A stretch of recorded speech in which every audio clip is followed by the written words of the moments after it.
AfterBuzz TV, starting place to the likes of WWE female superstars Kathy Kelly, Sonya Deville, and Zelina Vega, proudly presents Women's Wrestling Weekly, the world's first podcast and YouTube series dedicated exclusively to women's wrestling, featuring all the latest news as well as interviews with top superstars in the industry.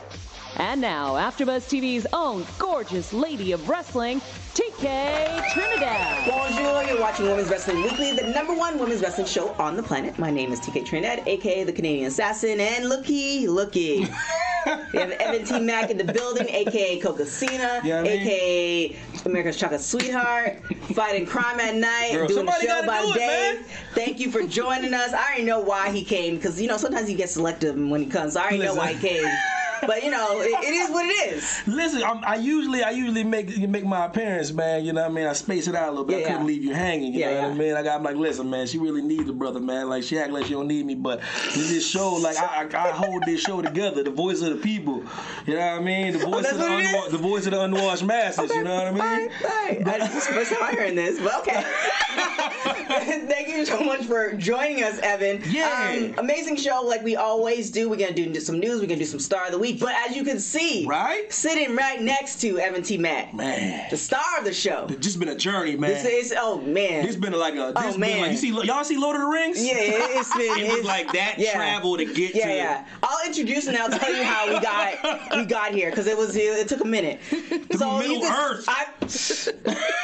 You see her on the hit Netflix show Glow. Yeah. Then she surprised us. Boop. AEW. Out of nowhere. Like, can I get some of that AEW money? Yeah, just blew people's minds. They need like a black dude walking up. They need a black dude like walking around, just waving or something. Let me know. I'll be that dude. Please welcome Awesome Kong, a.k.a. Kia Stevens. Thank you. Thank you for coming in. So let me break it down for folks. For real. People don't know. We need the Rock to come and be like, finally. Yeah. We even did, I don't know if you saw it. I don't know if you were on social media like that, but we even did like a poll. That's true? Yeah, we did a poll. But I've always had the intentions of coming, like, it just never lined up, folks. And the worst thing about it, we found out you like real close. Like down the street. Really, like round corner kind of close. Like damn near walking distance close. So what happened was about 2 years ago, when I was doing X-Pac show at the time, I think Glow season 1 just came out, and I actually interviewed you on the Glow red carpet. And I actually was working the camera. What's her name? I forgot her name. It was way back then. It was a minute. But anyways, so I was like, okay, Women's Wrestling is starting, so we'll do a tandem, because X-Pac show and Women's Wrestling is together. Sent the email. She's busy. All right. The problem was, you put the booking information on your thing. You don't want to do that with somebody like me. Yeah, she's terrible. She's like a predator, man. I just keep on sending email until you tell me don't get TKO email. Yeah, it's not. I'm telling you, Predator, Michael Myers, Jason, just won't be stopped. Unless you tell me stop, then it's not. So I just kept on sending emails for 2 years. It was 2 years. 2 years. Almost 3, it seems like. Yeah, I think because you guys are in third season. Yeah, so busy almost 3 lady, years. man, busy lady. 3 years. Finally got, well, actually, no, they were answering my emails. Brian was answering my emails, so thank you, Brian, for answering my emails, because you could have just not sent my emails, because there are some people that are not answering my emails, so you should answer the emails, because I'm not going to stop. So, it took about 3 years, finally made it work. I even had to pull a friend card. I know Sidel, who's on a Glow as well, and I was like, look, I don't really do this. I mean, I don't want to, but I need to. And then we even had a poll on social media. Absolutely. We tagged you, and we were like, who wants to see Awesome Kong on the show? Yes, hell yes, definitely yes. It was all yeses. It was all yeses. There was no options. It was all yeses. And like, we were just trying to get your attention, and you was busy at these red carpets and doing this. Crime too. I know, that's what I'm saying. So I knew it was eventually going to happen. I just didn't know when. So then I finally, it was almost like that last email, like, you know when you're in the desert and you're like out of water, you just about to die. The last gas. Just last gas. And I sent the email, I was like, I think and then it started raining. You know what's funny? Today's been like a crazy busy week, and today was like my only day to like chill, and I was like, nah, we're just gonna go balls out this week and do everything. We're just gonna work. Well, thank you so much for coming on. I really appreciate that. The journey has been long, but we made it work. And that's what the lesson is. This you have to be consistent. If you want something, you just continue going until they tell you literally to stop. Probably stop after 3 times. If they tell you stop 3 times, not the first one, they might not really mean it. But that's just for interviews. Don't be doing that with other things. That will get you in trouble. All right, so let's get into it. I don't know. There's so much because we have Glow that's gonna be coming out. The 3rd season's coming out soon, and then we have the AEW. Let's do AEW. Let's okay. Talk to me about like Double or Nothing. Just that the moment, the atmosphere. That was like a first pay-per-view of like their first promotion, their first show. What was that atmosphere like? I was there. What was it like for you being there? And well, like only like 3 people on the earth knew that I was gonna be there. I remember it was crazy like, when you came out. We snuck me into the like airport. Like I was seriously like incognito, just like rolling up in like glasses and like whatever. And the people at the check-in desk thought like, I was acting super. No, because you know how it is. It's all it takes that one camera. Oh yeah, right. Everybody has a phone. I'm like, but we got in and we did the do, and I was nervous because I hadn't like put on like the Kong gear in for eons. That's amazing. And I hadn't like summoned her because she's a real person, y'all. Kong's real. She's like a real psyche, and summoned her in a while, and I had to be like come home, like I was in the bathroom, like it was a whole process. So how did it come about? Like, did Brandy call you, or you're like, I think I want to, like, how did this, before? Well, my agent, Brian Wittenstein, who is, both in the Hollywood world and in the wrestling world, called and said, they have this idea. And I'm like, well, yes, because I happened to be in Chicago when they did All In, and which is a funny story in itself because I didn't know anything about it because I hadn't been immersed in the wrestling world. So I was doing Starcast or Starcade, and they said, everyone's going to the show, and I'm thinking this is some random like a indie show. Yeah. Right. And I was like, all right, I'm gonna take some of my pictures over to this show everybody talking about. I'm gonna set me up my own table and like right. So some pictures I get there, they're at the Sears Center. And the production value was out of this world. I'm like, wait, no, I need to be. This ain't. Yeah. Yeah. Wait, what's this? What's going on in wrestling? For real. No, I need to be a part of this next time. Somebody need to ask me something. So they did, and I'm glad they did because it's like backstage. The harmony is there. People are working. People are getting paid. People are getting medical. Hallelujah. Oh, I didn't even know that part. That's what they said that. Brandon and Cody were like, they getting medical. They getting medical. I mean, come on. People are happy and people want to come in and work hard. It's like, you ever see Wizard of Oz? In the beginning it's in black and white, and then they get to Oz and it's in color, and everybody dancing and they got lollipops and stuff. It was like that. That's what it's like. That's a magical part of the movie right there. So are you fishy? Because the last thing I saw, Brandy did an interview, or I saw it pop up on YouTube maybe within a week. And they were asking her about you. So are you fully signed to AEW, or is it more of almost like a Brock Lesnar type thing where it's like you show up, beat the brakes on somebody? Yeah. There's some things that will be announced very soon. There's some things we're working on, and I don't want to spill the beans and be like, well, we talked about that, but that's not what we settled on. So I wish I could say it today. Oh no, I don't want any smoke from AEW or Brandy. I just want smoke. Yeah, I don't want any of that. I don't want to say, you ain't getting nobody from the show. I don't want any of that. But I did love seeing you. Evan went down there. I didn't get a chance to go, but I did love. It was unbelievable. It was unbelievable. It was so fun. The atmosphere was crazy, especially when you came out. The reaction was, man. I'm telling you, the crowd was hot, man. Yeah, it was hot because there was a show. They wanted a different product, and it was.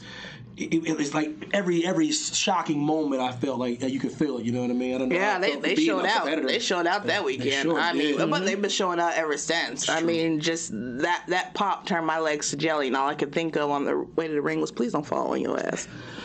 Please, please don't fall and trip or something because you can't feel your toes or legs right now. So did you do any? I mean, you obviously did training for Glow. But did you do anything as far as training wise when you found out, okay, I'm going to do Double or Nothing? Did you do anything slightly different? I hyped up my cardio because I felt like I couldn't go to anybody's ring because they would just figure it out. Because one person kind of did figure it out. Just by me asking a question. They're like, why? What you doing? And I was like, you know what?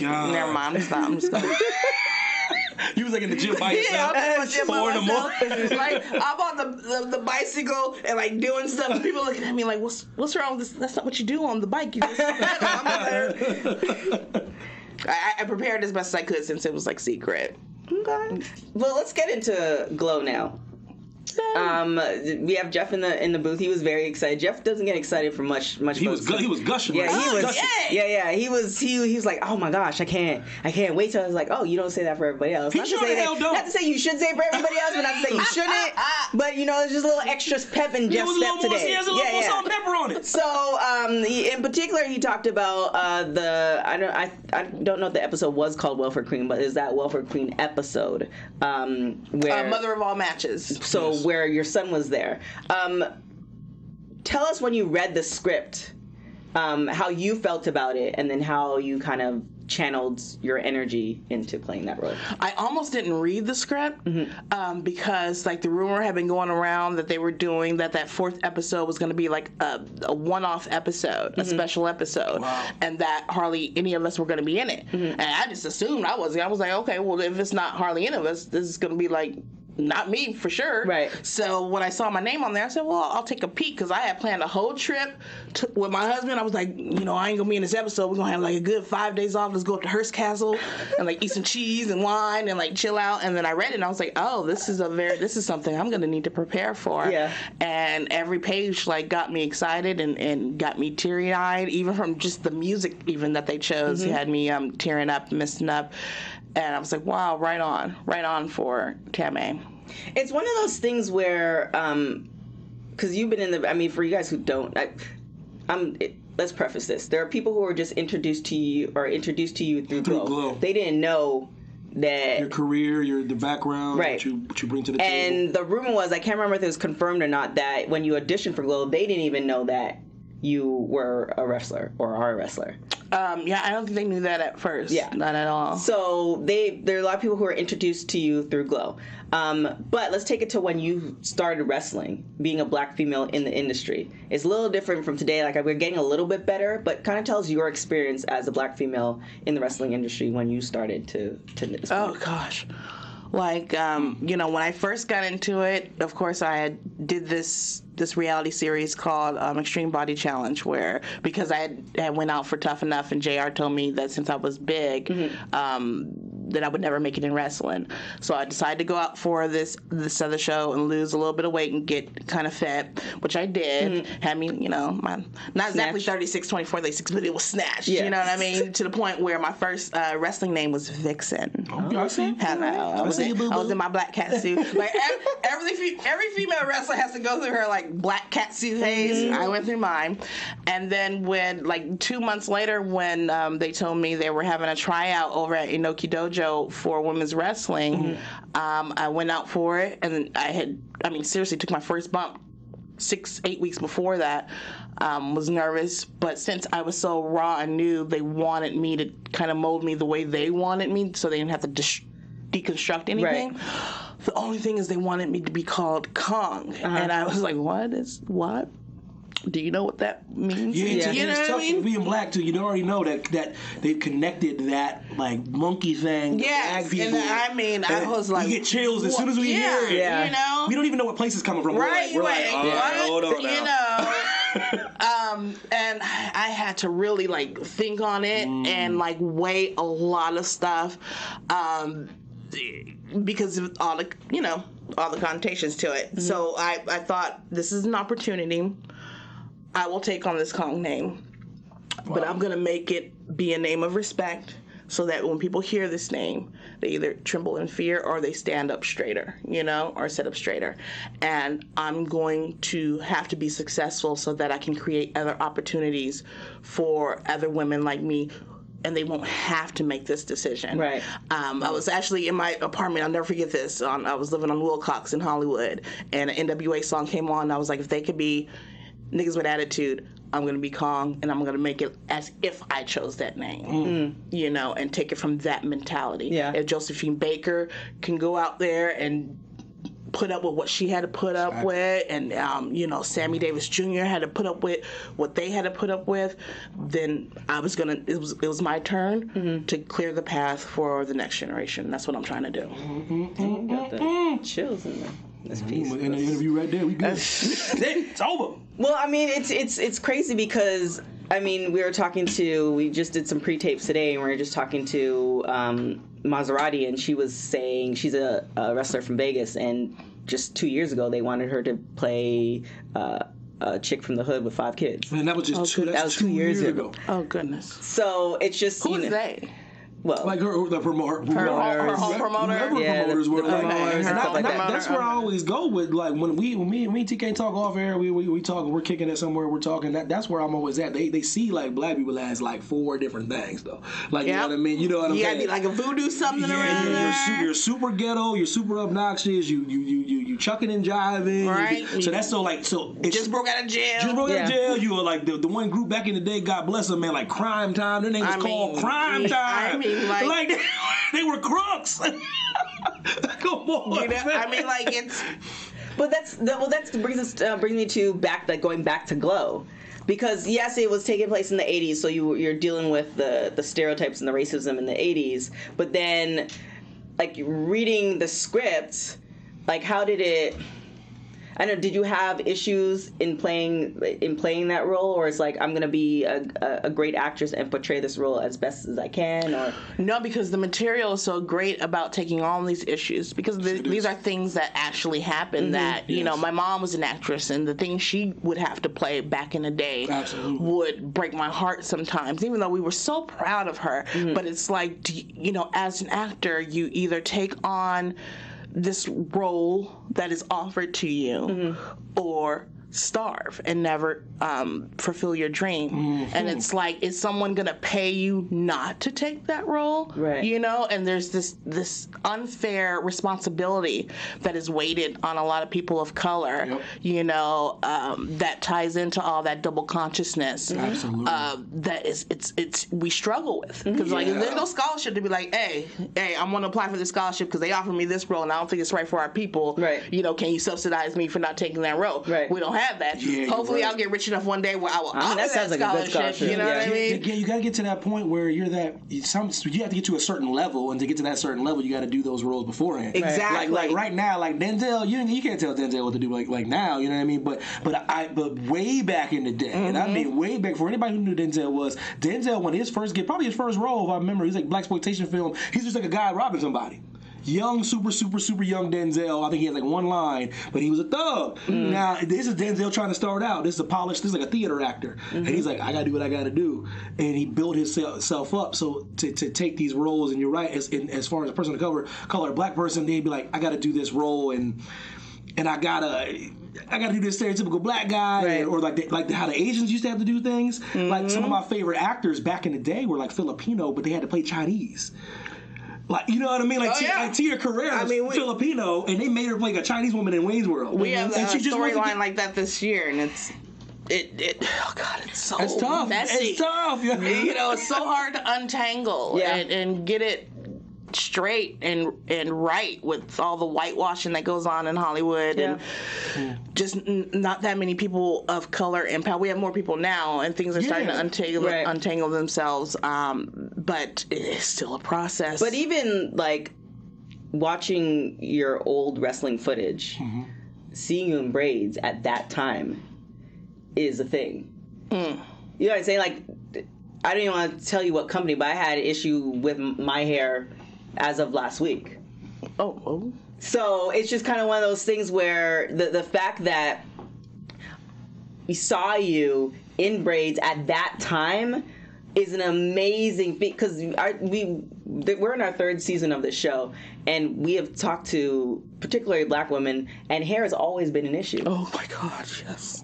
So it's just kind of like it was one thing amazing to I don't know what the right I don't even want to say it's not what it was, but just to see you do you versus what they may have wanted. Well, before I was I grew up as a child actor, and I would remember not even getting the opportunity to go out for a lot of stuff. Like my brother would get cast in like everything, but for me, there were a lot of boxes that you would have to check back then, and most girls my age, for whatever role of my age, usually were of mixed race, or they would have extremely fine long hair, so anytime I did get a job, that night before was all about in the kitchen and all that hot comb, which is why when I see people with parts today and everything, a lot of people have natural hair. I'm just like Shonda Rhimes changed a lot of that. Like most of the people of color on Grey's Anatomy have like natural hair, and I'm like right on. She changed the game, though. She changed the game. God bless her for it. People don't understand that this hair game is. It's no joke. And I'm like, I'm wrestling. Y'all think I'm gonna all that sweating I do in the ring? Y'all think I'm gonna? No. I talk to Naomi. We got to do break. Yeah. I talk to Naomi at least once a month about her, like, because she's always changing it, but she's changing it in order to maintain her hair. So it's just kind of like, but people don't understand. No, they don't understand. That's a whole nother. It's a whole nother show right there. A whole different show. My husband, who is Caucasian, didn't know, and the cheapest man on the earth. You know where this is going. He saw that bill. He saw that bill, so he couldn't. It didn't even compute. He was like he didn't understand it, and he now can do. He can put it. He puts in my weaves. He puts in my He learned how to crochet, do the crochet braids, because he's the cheapest man on earth. So he learned how to do. I'm gonna figure this out. Why is this on video? No, respect this man. Why is this on video somewhere? Paying for this? No, I'm gonna do. He takes them down. He knows how to put in a relaxer. He put in my niece's relaxer. White man putting the relaxer is like a. That's like a unicorn, man. I should put a video. Yes, are you kidding me? That would go viral. Okay. Done. Are you kidding me? He's putting in the weave. There he is. If you put this man putting a relaxer in your hair, the internet would break. The relaxer, yes, but the weave and the crochet. Black Twitter would be all He's flustered. done my whole niece's hair. He did her whole hair. That is incredible. Man, this dude sent her off to school. Yeah. Oh man, Black Twitter would erupt. There he is, cheapest man on earth. I love this dude. He's like, look, we ain't doing ours. We gotta cut the middleman. How to crochet. You know what? Just wash and blow dry it, and I'll beat it in there. Yes. That is dedication to the craft. I was talking to somebody about that, and it's just like, if you want to be part of somebody's life and you see what they're doing and you want to assist in that, then assist in it or step aside. Like, 100%. You have to pick one, or you can't complain 100%. And then like not provide an option. That's my thing. Like, you can't say you don't like this one thing but can't provide the other thing. But like, I don't want to do that. But what you want to do? I don't know. I just don't want to do that. I'm like, you gotta tell me. If this don't, you gotta tell me what else you got. Yeah, I'm hungry. What you want? What you want? I don't know. I don't ain't nobody trying to hear that. We're going here. And then you suggest something. It's like, I'm not really doing that. Oh my gosh. We lost. We going down. We going down by the head. The Guardian of Chaos, Big Daddy, says Kong is a true icon. I just want to shout him out real quick. I think he's new. He hasn't. I haven't seen him on the chat. I see you bringing new people to the chat. I appreciate you. Okay. You're a true icon. I agree. Yeah. So let's get into. I know you can't give away this season of Glow as of just like AEW, but what can people expect from this new season that's going to come out? Oh gosh. There is some backstage realness going on that's even, that's extremely relevant to the wrestling world today, and just what's going on in America. I think today, a lot of the issues, besides the obvious. Yeah. Well, even that issue in the last season when they were talking about the immigration stuff. Yes. Yeah. They know what they're doing with that because they know it's still poignant right now. Well, it's very clever. There's some tender moments too. I mean, there's one episode that we're all like, this is a comedy, right? But that's the great thing about the writers and this show, and Glow. Because for you guys who don't know, because some people do think it's just like some people just know it from Netflix, and they don't realize that it was a thing and it was a TV show and all this other stuff. But the great thing about the show and the writing of the show, and then even it's where it stemmed from, is that there's so many different women of different shapes and sizes and color, that even though there were some stereotypes that were kind of like, it was that time, but they're at least exploring it versus saying, no, we're not going to do any of that. No. You got to touch on that stuff, man. Why else make a show about women and about wrestling and the stuff that happened? It happened, you know what I mean? And, it shaped and molded a lot of the history and a lot of the lives of you guys, you know what I mean? So we got to talk about it. A lot of people try to duck that kind of stuff, man, but you guys do not. Aaron Gadsden says you're one of the true pioneers of women's wrestling. So can we get some questions? Like, we know she's a legend. I know. Do you feel that you're a pioneer? That's a big word, man. I believe so, but that's when people say that. What is that? I feel like I'm a pioneer to certain like generations that like got into wrestling at a point where I was starting off. There were many female pioneers before myself, that have cleared the road for us. Right. We're busy clearing that road, or raising that ceiling to break it through all those, cliches and whatnot. Yeah. No, I feel like I do feel like I have done my part to keep it going. Do you feel like there's certain promotions and individuals that don't acknowledge what you've done? Wait, I don't understand the question. Meaning that you've been in this business for a long period of time, and you have cracked the ceiling for various promotions.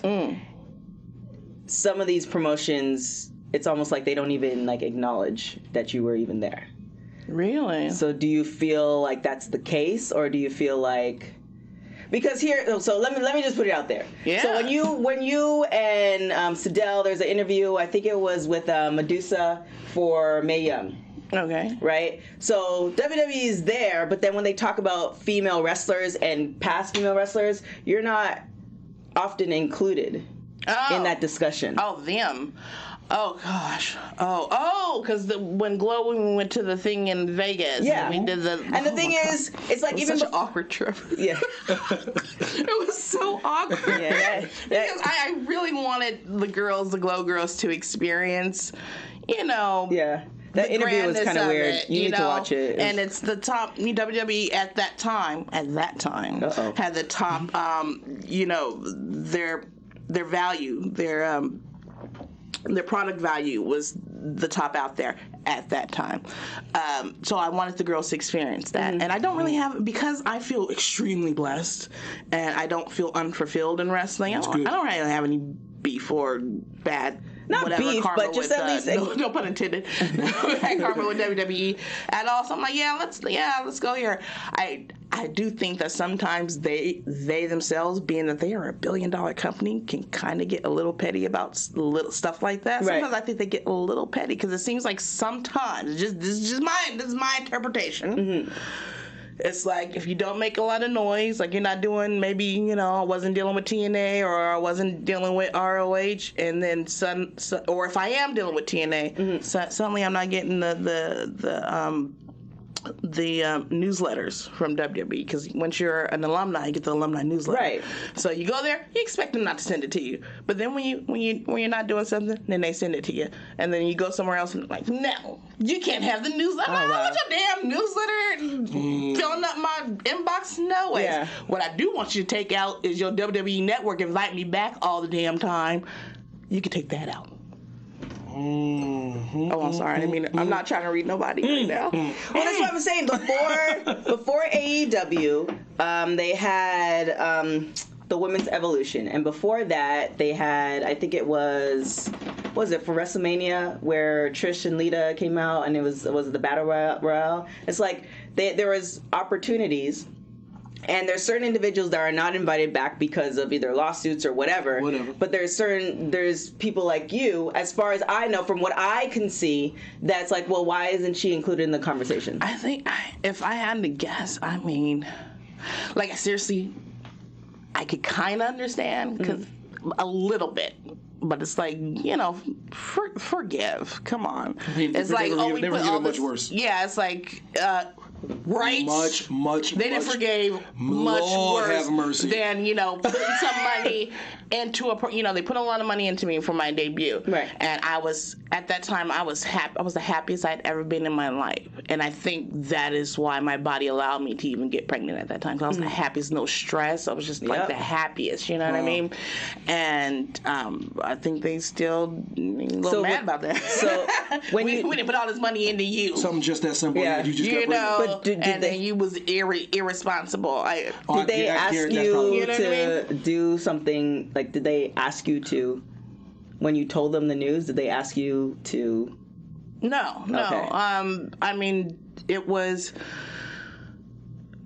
support. And it's different times now. If you think of now. Because what can you say when somebody says a good Well, it was weird, because, like, even I was like, gosh, this is a blessing, and I'm just so happy, but gosh, this timing is, man, this timing, this timing is so off. But I'm like, it's a blessing, so, you know, I wasn't going to go and do something about it just because I had this, you know, and I understood that I stood to lose that. I know how WWE was. I understood that I stood to lose it. But I was a mother, you know what I mean? Period. And I was going to love my baby no matter what. I wasn't putting Vince McMahon above my child. So I can understand, but it's like, golly, I would have thought that I would have been invited back by now. They're still being you know, and it's like, I think because I had it so rough afterwards, because losing a child it's unnatural. It's just reversing the way things are supposed to go. It was like I wasn't ready to come back, and they weren't hearing me. Right. They would ask me, "What do you need? We'll give you whatever you want to come back and get ready." And I would say, I would tell time, and I would tell Johnny, if you do this, I think I could get ready very quickly. How about we send you to FCW? I'm like, I'm not really ready to face anybody or really talk to anybody right now. But I found a nice place in Colorado, the same place that the Biggest Loser people go to. Oh, the ranch. The ranch to get ready and to get my mind clear, because at WWE it's also a mind game too. Your mind has to be clear to deal with it.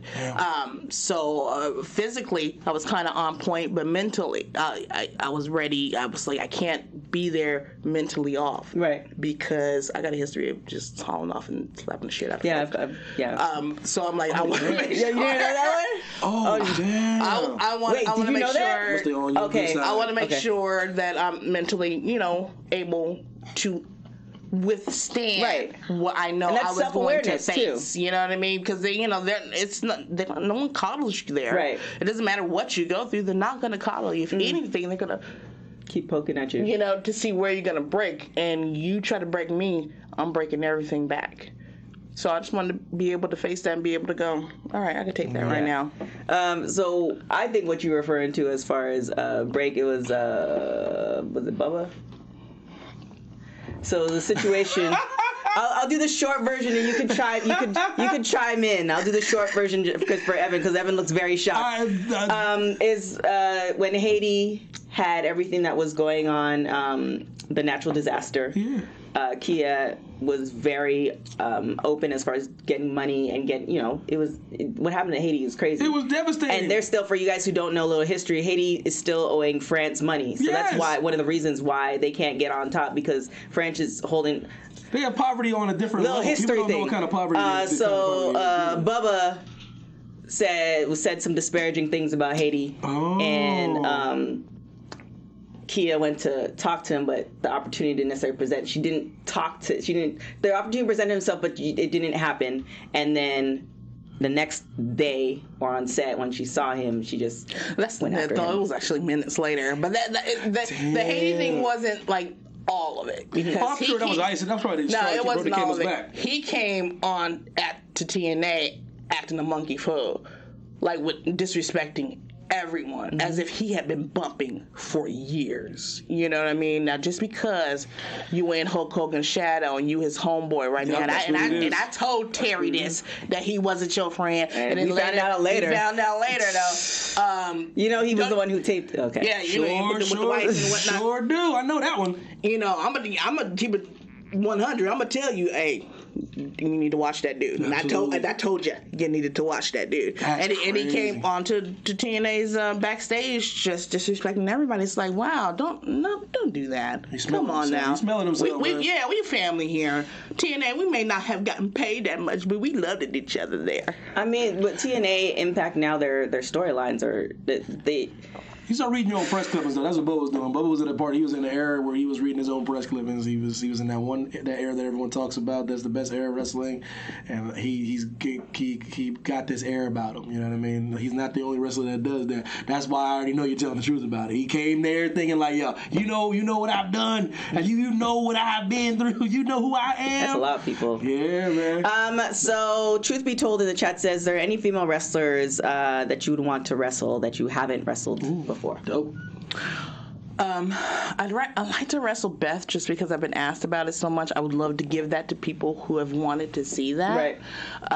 Beth Phoenix, yeah. Can I get like in a pay-per-view? Can I get Kong versus Kong? Can I get that, please?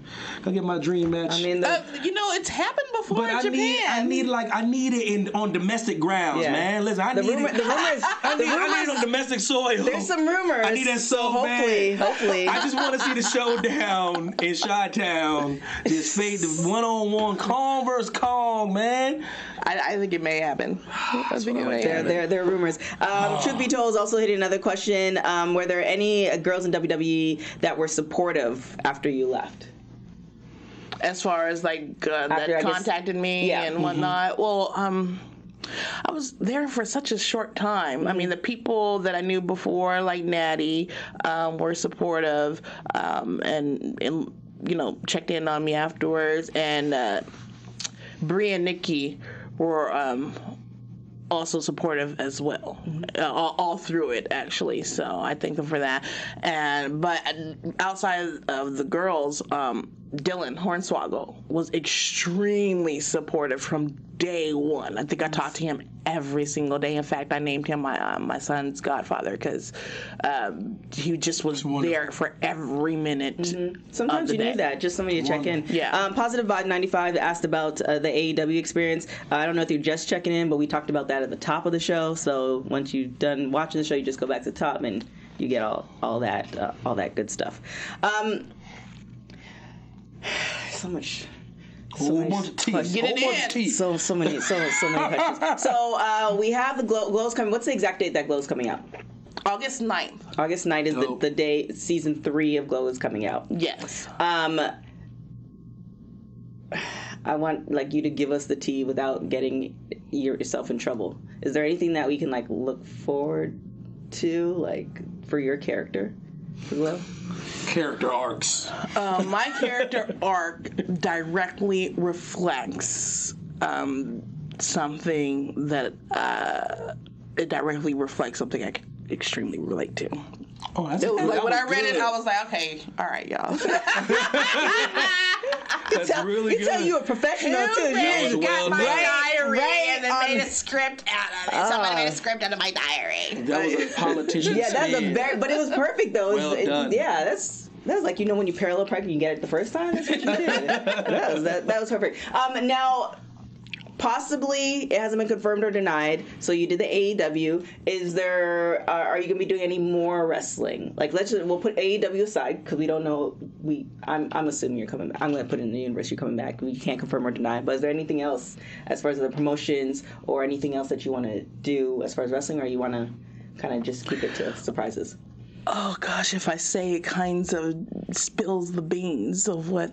I'll tell you this. What after AEW happened, I'm like, I think it might be possible to put together the greatest female roster ever seen. To just make people just have their eyes roll in the back of their head every time they watch. I just want people to be happy. There's so many unhappy people. I know you can't please everyone. True. You know, there's some people that they actually love just to complain. That's so true. But I do want to bring, like, you know, that one random person that's been saying, you know, this angle should happen forever. Right. And, like, their whole friends are like, okay, give it a rest already. Like, I want to make that happen, and for them to just, like, for them to be happy, and then their friends are happy because this one random person is happy. Just outside the box. I like that. Jeff in the chat, who's our engineer. Jeff! He's like, there's lots of Mark Maron fans listening to our network. What was it like to work with him? Lots of who fans work with your network? Mark Maron. Oh, Mark Maron. Yeah. It's so funny. Mark is so funny. It's awesome to work with Mark, because we'll sit in between scenes, we'll sit down and we'll talk like political stuff, because, you know, we're both like all into MSNBC and whatnot, and we'll just get, you know, and did you see this that happened? I know. And we'll talk like little hens. It's fun, because when he goes off script in a scene, sometimes it's very hard to keep a straight face, because something will just come out. It's just like, that was very funny. Any memorable moments through all the seasons, season 1 and 2, that's like, when you think back to your experience, that comes to mind first? Yes. Okay. So before the first season, we spent a month training, you know, and Chavo and I would tell the girls all kinds of things that theoretically could go wrong in the ring, and this is why we train you this way. And one of the first scene we had in or around the ring was with Johnny, and he was running the ropes. He played Salty the Sack, and he ran the ropes. And we had told the girls, you have to hit the ropes this way, because if they ever broke, then you have something to hold on to and whatnot, and you'd be able to protect yourself. And the ropes broke, and it was almost like, yes, see, did you see how he held onto the ropes and he protected himself? That's great. But when the whole ring broke, actually just broke in half, and it was amazing and terrifying at the same time. But Wow. What is cool. the difference between Awesome Kong, Karma, Amazing Kong? Awesome Kong, Karma, Amazing Kong. Amazing Kong, not much. I think Karma was a place that Kong wanted to get to stop having the same conversations over and over again and having to explain her name. Yeah, that's about it. They're all pretty much the same mindset. Okay. I want, because you said when you were getting ready for AEW, you had to kind of get into your mind, so I didn't know there's a difference between. No, Karma, well, she was still in her honeymoon phase before she left. It was a different branding of Kong. Mm-hmm. Same mindset, same psyche. So, you know what I'm trying to do. Oh, wait, I want to go back. Karma made a lot more money. That's one of the reasons why she was happy. That's a big difference. It is a big difference. Is there anything that you want to do in your wrestling career now or in the past that you're like, man, like this, if I do this, like I'm good? Oh, am I wrestling her now or in the past? Oh gosh, it feels like, I'm telling you, I'm not. I want to work with the girls of now.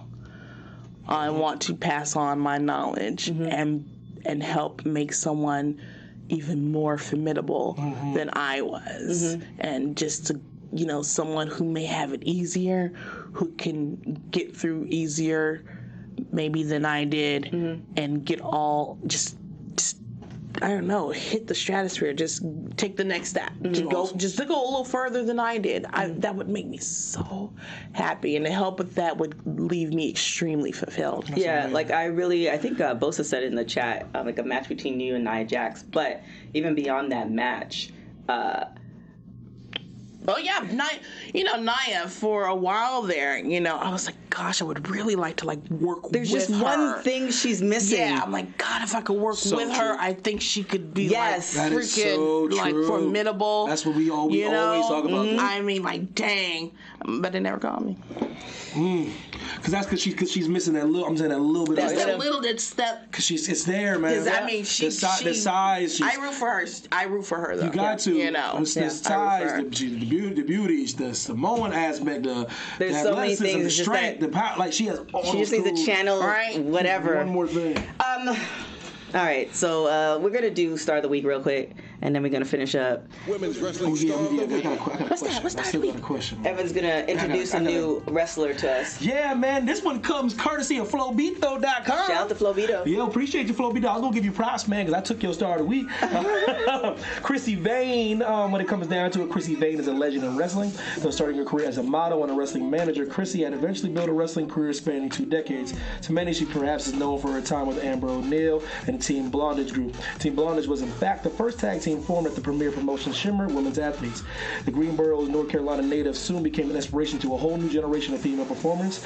Vane has also wrestled for such companies as Deep South Wrestling, Lucha Libre USA, and Florida Championship Wrestling. Eventually, she retired between the years of 2010 and 2011, or so we thought. Newsworthy twist from Flowbito. It was reported that Chrissy Vane will be competing in a future match on September 14th. Chrissy returns to the ring to take on Kristen Statlander at Wrestling Pro in New Jersey. This would be actually her second or third match since her hiatus, leading speculation to a full-time comeback. Whether you know her as Chrissy Astera, Special K, or Chrissy Vane, she is our Star of the Week. Before we boogie, my dad, I have to ask you a question. So, especially Hollywood, what's going on? There's a lot of I don't know if you feel like it's overcompensation or it's just right on time, but they got the new 007. She's a black. She's not just a female. She's a black female. Yes. And then we got Little Mermaid. She black. Yes. So, and usually I call them Disney black. When Disney, then they make them Disney black. They make them light skin. They make them fair skin. But James Bond lady, she's very dark skinned. So my thing is, do you feel it's overcompensation? Do you feel it's about time? Do you feel Hollywood's just like, all right, we've been our bad, let's just figure things out? Or do you feel this is a natural progression in how Hollywood's going? A little bit of both. Yeah, I think there's a lot of reasons for everything that you said. I think it's a little overcorrection, but I think now. No, I don't mean overcorrection. I mean, I think they're really being conscious of, why not? Yep. She's a great actress. Yep. Why not cast her? Right. I remember I was in an acting class one day, and this arrogant guy was like, because unless the leads are white, it's not gonna make money. And I mean, I'm sure he said that. Yeah, he was like, even if a Will Smith movie, they have to pair him with a white, co-star. Wow, what year was this? Oh gosh, this was 2014. He's right, but it's just not. It's those days are coming to an end, though. Yes, and I think that the more that studios take chances like that, and that they pay off, but still take chances even if they don't do it, it's helping create a world where people are less color, focused. And the people of color have to support those movies, though. Yes. You have to come out. You have to come out and pay. No bootleg. For real. You have to. Yeah. You have to do it. You have to do it. We have to have you come back since you live down the street, or maybe we'll just come to your house. Yeah. Maybe I'll have you at the pool with somebody. Yeah. Do a special women's wrestling. Facts. If he wants to do my hair during it. Yeah. If he wants to do other people's hair, I'll gladly do mine. Where can people find you? You can find me on Twitter at. You do know? Mean Queen. Okay, I'm not on social media. Yo, where's she at, man? Oh, I know. I know you're not on social media. We know this. The Twitter is Mean Queen K, and the Instagram is Spinning Fist. Dope. But she's not. I mean, you DM her, but she won't answer. Have you DM'd me? Plenty of times. Slid in the DMs. Wait, but I have a good excuse for that. If a lot of people follow you, do not feel obligated to follow 3,000 people, because then they can send you 3,000 DMs, and the people you actually want to talk to, their messages would get lost. I think I have about 1,500 DM messages in there, and it's just it's overwhelming. You in there somewhere. Because you know what happens? Because when you have the DM, you get the first message, you just read it. but you busy. No, it's So but I look at the DMs and it's like in Twitter they're blue and it's like just 1,500 blue messages and I'm like I can't do that. Yeah. Well, you could disregard all the ones over the last 3 years because now you're here. So just say it. You are an official friend of the show. TK. You can come on the show whenever you want, whenever you have time. For a TK. I am so happy it's finally come. This is like a journey. We made it though. We made it. I told you it's that long journey across Middle Earth, man. Whew. Man, I'm so happy. Thank you, Brian. Thank you for answering my email. Shout out to Brian, man. Mac Instagram, man. Twitter, man. Yep, and if you guys are not following us on social media, follow us at WPW Weekly on IG and all that good stuff. If you're not, if you're watching us on the YouTube channel for AfterBuzz, hit that subscribe button. Leave your comments there because Kia's not going to read hers in the DM, so we'll pass it on. We'll pass it on for you. Thank you, chat. I appreciate y'all in the chat, too. Appreciate y'all. Yeah, thank you for so much, guys. Without you guys, we wouldn't be the #1 women's wrestling show on the planet consistently all the time. We have missed one show, and that wasn't because of us. That was just because of Christmas. So, other than that, we appreciate you guys so much, and we will see you guys next week.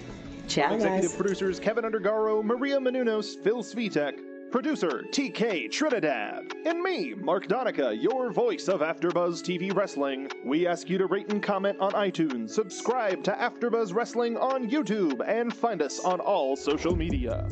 Thank you for watching Women's Pro Wrestling Weekly. See you next week. The views expressed herein are those of the hosts only and do not necessarily reflect the views of AfterBuzz TV or its owners or principals.